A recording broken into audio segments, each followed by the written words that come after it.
Welcome back to the Hygge HOI Academy. Today we're gonna look a little bit deeper into tanks and tank mechanics and what you need to think about when designing your tanks.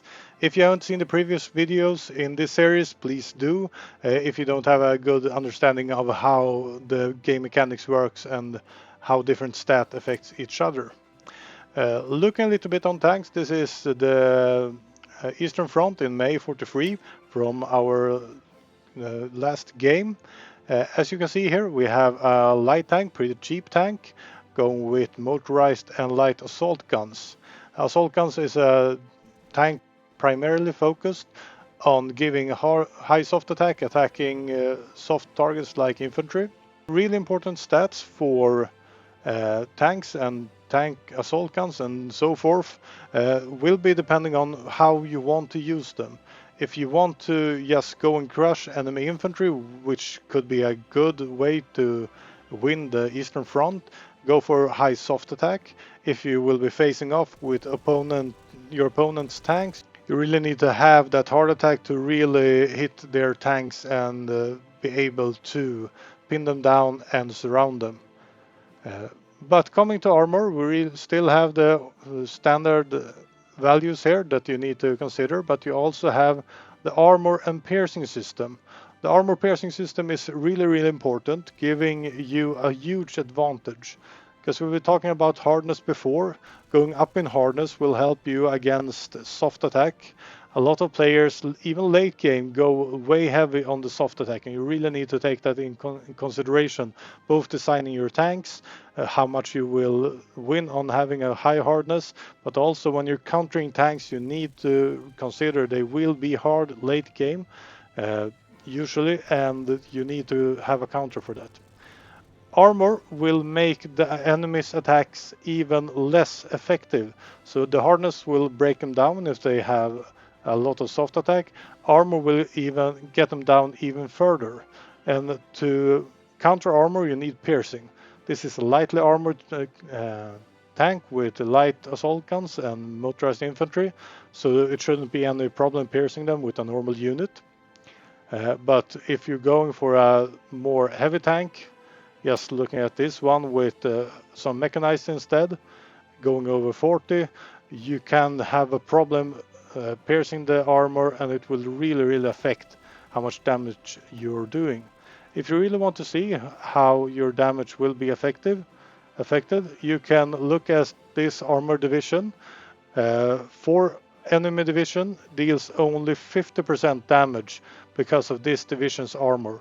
So you're taking off a huge part of the damage with your hardness, and with that you also give them 50% less damage because the armor, we're coming back to this, you want to go over the breakthrough defense value of the tank.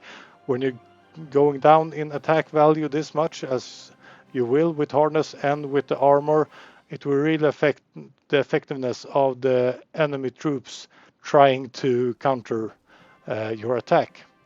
So watch out for your armor and piercing. You need to be able to pierce the opponent tanks, and having high armor will make units really ineffective against you. So they really can't counter you if they don't go and give you that piercing. One thing to think about is organization value. This tank has a lot of organization. It's more than absolutely needed. The thing with organization and tanks is that if you have the harness and you have the armor, probably your opponent will give you less incoming damage. With less incoming damage, your organization damage dealt to you will be much lower, so you could survive with a tank going even above somewhere above under 40 in organization and still be able to use it effectively. The last really important factor, we've been talking about speed before, but with tanks it's really important.